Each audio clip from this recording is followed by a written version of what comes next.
প্রিয় শিক্ষার্থীরা, তোমরা নিশ্চয়ই সবাই খুব ভালো আছো, সবাই সুস্থ আছো। যে যেখানে থাকো সবার সুস্থতা কামনা করছি।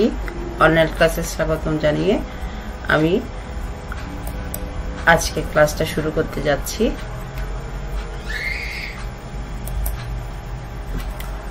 আমি আগ্রাবাদ বালিকা বিদ্যালয়ের সহকারী শিক্ষক সুপর্ণা চৌধুরী।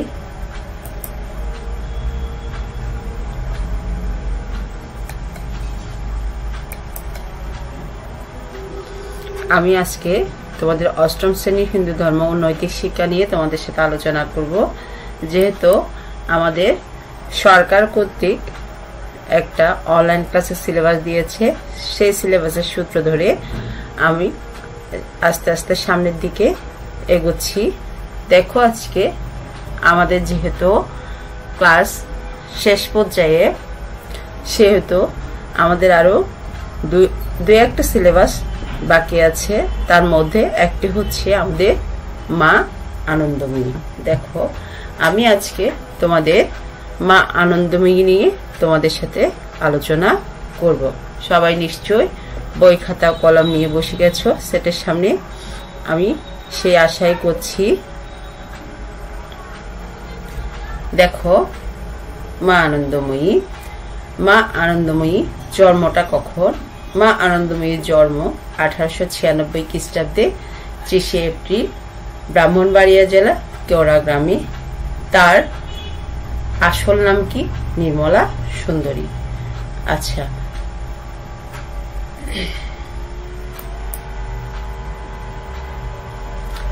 তার পরিচয়টা একটু তোমরা জেনে নাও। তার পিতার নাম বিপিনী বিহারী ভট্টাচার্য, মার নাম মোক্ষদা সুন্দরী। বিপিনী বিহারী ভট্টাচার্য অর্থাৎ পৈতৃক বিপিনী বিহারী বাড়ি ছিল অর্থাৎ পৈতৃক নিবাস ছিল বিদ্যাপুরে। এখন মা আনন্দময়ীর বিদ্যা শিক্ষাটা কোথায় হয়েছিল সেটা নিয়ে তোমাদের সাথে আলোচনা করছি। দেখো, গ্রামের পাঠশালায় নির্মলা পড়াশোনা শুরু হয়, কিন্তু পড়াশোনা তার কি বেশি দূরে তিনি সে এগোতে পারেননি। কেন পারেননি সেটা তোমরা দেখে নেবে ছোটবেলা থেকে। তার মধ্যে একটা কি ছিল? দিব্যভাবে প্রকাশ ঘটে। হরিনাম কীর্তন হলে তিনি কি করেন? আকুল হয়ে শুনতেন। সেজন্য কি, যেহেতু তার ভগবানের উপর একটা খুব ভক্তি ছিল, সেজন্য তার লেখাপড়াটা বেশি দূরে এগোয়নি। তিনি সবসময় কি করতেন? মানে দিব্যভাবে প্রকাশ, অর্থাৎ তার মধ্যে একটা কি ঐশ্বরিক ক্ষমতা ছিল, যেটা হরিনাম শুনলে সে কি করতে? অকাতরে কাতর হয়ে শুনত। বিয়ে, দেখো কত সালে তার বিয়েটা হয়েছিল? বাংলার 1315 সালে, অর্থাৎ 1908 খ্রিস্টাব্দ 25শে মাঘ নির্মলার কি হয়? বিয়ে হয়। তখন তার বয়স কত? 13 শেষ হয়ে 14 পড়েছে। 14 বছরে কি করেছে? পড়েছে। স্বামীর নাম হচ্ছে রমণী মোহন চক্রবর্তী। তার বাড়ি ছিল, অর্থাৎ স্বামীর বাড়ি ছিল কোথায়? বাড়ি বিক্রমপুরে আটপাড়া গ্রামে। বিয়ের পর নির্মলা স্বামীর নাম দেন কি? ভোলানাথ। অর্থাৎ কি, তার একটা খুব সুন্দর ছদ্মনাম দেন, তার নাম হচ্ছে কি? ভোলানাথ।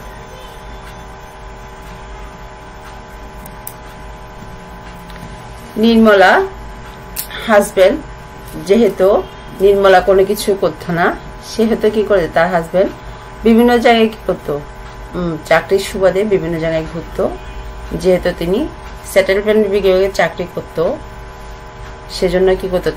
তারও বিভিন্ন জায়গায় কি হয়েছে? ভ্রমণ হয়েছে। দেখো, ভোলানাথ বাজিতপুরে সেটেলমেন্ট বিভাগে চাকরি করেন, অর্থাৎ 1324 সালে, ইংরেজি হচ্ছে 1917 খ্রিস্টাব্দে। নির্মলা স্বামীর কর্মস্থলে যান। তার মধ্যে ক্রমশই কি ছিল? দিব্যভাব প্রকটিত হতে থাকে। অর্থাৎ কি, তার মধ্যে আগে সে হরিনামের দিব্যভাবটা কি হয়ে থাকে, আবারও কি নিজের মধ্যে কি প্রকাশিত হতে থাকে।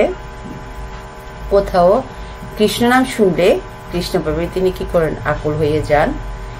একবার ভূদেবচন্দ্র বসুর বাড়িতে কি হচ্ছে? কীর্তন হচ্ছে। হরিহরায় নম, কৃষ্ণ যাদবায় নম, যাদবায় মাধবায় কেশবায় নম। অর্থাৎ নির্মলা কি করলো, সেখানে উপস্থিত ছিলেন। কীর্তন শুনতে শুনতে এক সময় তিনি কি করলেন, অজ্ঞান হয়ে যান। অর্থাৎ কি, সে এতই ভাবে মগ্ন ছিল যে সে কীর্তন শুনতে শুনতে কি হয়েছে, নিজেকে মানে কি অন্য জগতে নিয়ে গেছে, এবং সে কি করলো, সেখানে অজ্ঞান হয়ে পড়ে গেছিল। তখন তার দেহ থেকে দিব্য আলো কি করছে, প্রকাশিত হচ্ছিল। অর্থাৎ কি, একটা কি দিব্য আলো মানে কি, মানে অন্যরকম একটা আলো সবাই দেখতে পাচ্ছে। সবাই তখন কি হয়ে গেল, ভয় পেয়ে গেলেন। কিছুক্ষণ পর তিনি আবার সুস্থ হয়ে উঠলেন। এভাবে নির্মলার মধ্যে মহাভাবে কি হয়, শুরু। অর্থাৎ সাধারণ মানুষের অজ্ঞাতে তার শরীরে চলতে থাকে সাধন ভজনে নানা রকম লীলা। দিব্য জ্যোতির আভায় উজ্জ্বল হয়ে ওঠে তার সমস্ত শরীর। তার শরীর থেকে কি এক রকমের আলো বের হতে থাকে। দেখো, এরপরে 1924 খ্রিস্টাব্দে ভোলানাথ চলে আসেন ঢাকার কোন জায়গায়, শাহবাগে। তখনকার নবাবের বাগানে তত্ত্বাবধানের কাজ নিয়ে সঙ্গে নির্মলাও কি করেন, আসেন। এই শাহবাগে মা কালীর মন্দিরে নির্মলার মধ্যে মাতৃমূর্তি কি হয়, প্রকটিত হয়। তখন থেকে তিনি কি নামে পরিচিত হন, মা আনন্দময়ী নামে খ্যাত হন। এখানে তার সাধন বদন চলতে থাকে। 1926 খ্রিস্টাব্দে সিদ্ধেশ্বরীতে তার আশ্রম প্রতিষ্ঠিত হয়। এটি তার কি আদি আশ্রম, অর্থাৎ আগের আদি মানে কি আগের আশ্রম। দেখো এখানে কি বলেছে, ভোলানাথ যখন ঢাকার শাহবাগে চলে আসে, তখন কি করলো, সে নবাবের অর্থাৎ সেখানকার নবাবের বাগানে তত্ত্বাবধায়ক দেখাশোনার কি করলো, কাজ নিল। সঙ্গে নির্মলাও সেখানে কি করেন, আসেন। যেহেতু স্বামীর কর্মস্থল বিভিন্ন জায়গায়, সেজন্য তাকে কি করতে, স্বামীর সাথে বিভিন্ন জায়গায় কি করতে আসতে হয়। এই শাহবাগে কোন মন্দিরের কথা বলা হয়েছে, দেখো, মা কালীর মন্দিরে নির্মলার মধ্যে মাতৃমূর্তি প্রকটিত হচ্ছে। নির্মলার মধ্যে একটা কালীর কি হলো, ভাব দেখা গেল। তখন থেকে তিনি মা আনন্দময়ী, তাকে সবাই কি করলো, মা আনন্দময়ী নামে খ্যাত, সবাই ডাকতে লাগলো। এখানে তার সাধন ভজন চলতে থাকে। অর্থাৎ কি, তার নানা রকম সাধন ভজন চলতে থাকে। এরপরে তার একটা আশ্রম প্রতিষ্ঠিত হয় কোন জায়গায়, সিদ্ধেশ্বরীতে। এটি তার আদি পুরনো আশ্রম বলা হয়। আচ্ছা, এরপরে দেখো 1932 খ্রিস্টাব্দে মা আনন্দময়ী স্বামী সহ চলে যান কোন জায়গায়, দেরাদুনে। ফলে তার লীলার ক্ষেত্র ঢাকা থেকে স্থানান্তরিত হয়ে কোন জায়গায়, উত্তর ভারতে। অর্থাৎ কি করলো, সে স্বামী সহ দেরাদুনে চলে গেল। তখন কি হলো, দেশ যেহেতু কি ভাগ হয়নি, সেজন্য কি হয়েছে, দেখো, তখন ঢাকা থেকে সে স্থানান্তরিত হলো কোন জায়গায়, উত্তর ভারতে। অর্থাৎ স্থানটা মানে ঢাকায় থেকে ত্যাগ করে এখন উত্তর ভারতে চলে গেল। সেখানে তার দিব্যভাবে পরিচয় জানাজানি হলে অনেকে তার কি ভক্ত হয়ে যান। তার যে এই যে আবেগ অনুভূতি, ঈশ্বরের প্রতি যে একটা কঠিন আবেগ, সেটা তখন ছড়িয়ে পড়লে সেখানেও কি হয়, তার কিছু ভক্ত হয়ে যায়। ভারতের অনেক জ্ঞানীগুণী তাকে কি করতে, শ্রদ্ধা করতেন এবং ভক্তি করতেন। তাদের সঙ্গে মায়ের সাক্ষাৎ হয়েছে। এমনকি পণ্ডিত কার কার নাম, খুবই বিখ্যাত ব্যক্তিগুলোর নাম দেখো, জওহরলাল নেহরু, মিসেস ইন্দিরা গান্ধী প্রমুখ ব্যক্তির সঙ্গে তার কি হয়, সাক্ষাৎ হয়েছে। বিভিন্ন সেখানে প্রধানমন্ত্রী এখন। এরপরে কি হয়েছিল, জওহরলাল নেহরু, তোমরা অবশ্যই নাম শুনেছ এবং ইন্দিরা গান্ধীরও নাম শুনেছ। তারা এক এক সময় কি ভারতে কি শাসনভার গ্রহণ করেছিল। তাদের সঙ্গে সেই মা আনন্দময়ীর কি হলো, সাক্ষাৎ হলো। এরপরে ভগবত আমি নাম দিয়েছি, দেখো এক একটা পর্বের আমি এক একটা নাম দিয়েছি। তার দেখো এটার নাম কি, ভগবত প্রেমী আনন্দময়ী। কি মা আনন্দময়ী নিজেই কি ছিলেন, ভগবত প্রেমী ছিলেন। তাই ভারতের জনগণকেও ভগবতমুখী করার জন্য কাজে তিনি কি করেন, অক্লান্ত পরিশ্রম করেছেন। তিনি উপমহাদেশের পূর্ব পশ্চিম উত্তর দক্ষিণ সর্বত্রই কি করেন, পরিভ্রমণ করেন। অর্থাৎ কি উপমহাদেশের বিভিন্ন জায়গায়, অর্থাৎ পূর্ব থেকে পশ্চিম, উত্তর থেকে দক্ষিণ, তিনি সর্বত্রই কি করেন, পরিভ্রমণ করেন, অর্থাৎ ঘুরিয়ে বেড়েছেন। প্রাচীন ভারতের অনেক লুপ্ত তপোবন ও তীর্থস্থানে তিনি পুনরুজ্জীবিত করেছেন। অর্থাৎ অনেক হারিয়ে যাওয়া তপোবনকে তিনি কি করেছেন, পুনরায় উজ্জীবিত করে তুলেছেন। ভারতীয় সংস্কৃতির মর্মস্থল সহস্র ঋষির তপভূমি নৈমিষারণ্যকে তিনি কি করেছেন, জাগিয়ে তোলেন। এখন সেখানে কীর্তন কি কি হচ্ছে, দেখো সেখানে কীর্তন, নাচ, গান, ধর্মগ্রন্থ পাঠ, সৎসঙ্গ ইত্যাদি কর্মকাণ্ড চলছে।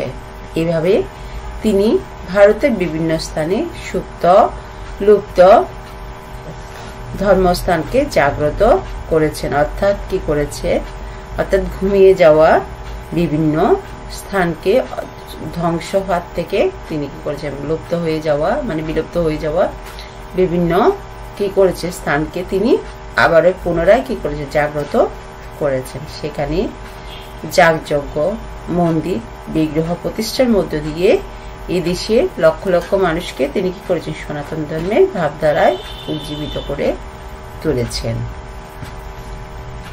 মানুষের মনকে ভগবতমুখী করার জন্য অশেষ প্রেরণা দিয়ে গেছেন। বাংলাদেশের রমনা ও কেওড়ার দুটি আশ্রম সহ ভারতের বিভিন্ন স্থানে তিনি 25টি আশ্রম প্রতিষ্ঠা করেছেন। অর্থাৎ কি বাংলাদেশের রমনার বটমূল সে জায়গায় তার একটা আশ্রম রয়েছে। কেওড়াতেও কি করেছেন, দুটি আশ্রম সহ ভারতের বিভিন্ন স্থানে তিনি কি করেছেন, 25টি আশ্রম প্রতিষ্ঠা করে গেছেন। হিন্দু ধর্ম ও সংস্কৃতি চর্চার ক্ষেত্রে এটি মায়ের সর্ববিশেষ উল্লেখযোগ্য অবদান। অর্থাৎ কি হচ্ছে, সর্ববিশেষ মানে কি, সবশেষে উল্লেখযোগ্য কিছু অবদান। মা আনন্দময়ী বলতেন, যে যে অবস্থায় আছো সে অবস্থা থেকে কর্ম করে যাও। অর্থাৎ কি বলেছে, দেখো তোমরা যে যেখানে আছো সে অবস্থা থেকে তোমরা কর্ম করে যাও, নাম করো শুধু নাম। কার নাম? পরিণাম করার জন্য সবাইকে অনুরোধ করছেন তিনি।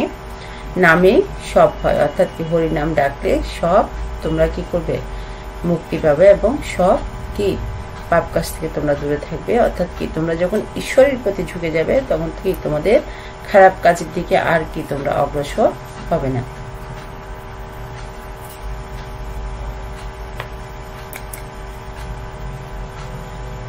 তিনি কত সালে মারা গেছেন দেখো।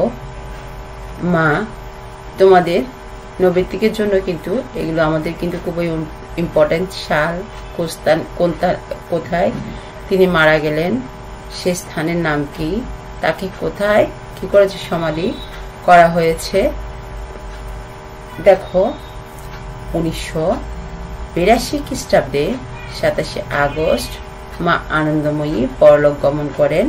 হরিদ্বারে কর্ণখোলা আশ্রমে গঙ্গার তীরে তার মরদেহ সমাধিস্থ করা হয়। আমরা তার মৃত্যুটা এখন জেনে নিলাম। এরপরে দেখো তোমাদের আরেকটা কিছু শিক্ষা আছে এখানে নিচে, সেই শিক্ষাগুলো তোমরা নিশ্চয়ই কি তোমাদের জীবনে অনুসরণ করে চলবে। দেখো শিক্ষা, মা আনন্দময়ীর জীবনী থেকে আমরা এই শিক্ষা পাই যে আমি সর্বদা কি করেছে, ভগবানের নাম নিতে হবে, তার নামে সবকিছু কি করতে হবে। কর্তব্য কর্মে অবহেলা করা চলবে না। তারপরে কি বলেছে দেখো, আমাদের ধর্ম ও সংস্কৃতির প্রতি শ্রদ্ধাশীল হতে হবে। মায়ের এই শিক্ষা আমরা কি করবো, সবসময় মেনে চলবো। অর্থাৎ মা আনন্দময়ী যে উপদেশ বা শিক্ষাগুলো এখানে দিয়েছে, তোমাদেরকে খুব সুন্দরভাবে সেটা উল্লেখ করা হয়েছে এবং তোমরা সেগুলো কি করবে, খুব সুন্দর তোমাদেরকে বলছে। প্রথমে ঠাকুরের নাম নিতে বলেছে, তারপর তার নামে সবকিছু কি করতে হবে। অর্থাৎ কি কোনো কাজ করার আগে প্রথমে কি করতে হবে, ঠাকুরের নাম জপ করতে হবে। তোমাদের কর্তব্য, তোমরা লেখাপড়া অবহেলা, তোমরা যেহেতু ছাত্র তোমাদের লেখাপড়া অবহেলা করতে নিষেধ করেছে। তারপর তোমাদের ধর্ম ও সংস্কৃতির প্রতি শ্রদ্ধাশীল হতে বলেছে। পরিশেষে আমরা কি করব, মায়ের এই শিক্ষা আমরা কি করব, মেনে চলব। আমরা আজকের পাঠে মা আনন্দময়ী সম্পর্কে তোমাদের একটা ছোট ধারণা দিয়েছি। নিশ্চয়ই তোমরা সেটা কি খুব ভালোভাবে বুঝেছ এবং সুন্দরভাবে সেটা এখানে যে ইম্পর্টেন্ট জিনিসগুলো আছে তোমরা সেটা কি করবে, পড়ে নেবে। আর আমাদের অনলাইন ক্লাস যতদিন থাকে ততদিন চলতেই থাকবে। তোমরা নিশ্চয়ই ক্লাসগুলো ফলো করছো, সেটার উপরে ভিত্তি করে কিন্তু তোমাদের কি অ্যাসাইনমেন্টগুলো দেয়া হচ্ছে। সুতরাং তোমরা অবশ্যই ক্লাসগুলো দেখবে, সেই অনুরোধটা তোমাদের কাছে রইল। আর তোমরা বইটা অবশ্যই ভালোভাবে পড়বে। তোমরা সবাই ভালো থেকো, সুস্থ থাকো। আগামী ক্লাসে আমন্ত্রণ জানিয়ে তোমাদের সাথে ধন্যবাদ দিয়ে আমি আজকে আমার কাজটা শেষ করছি।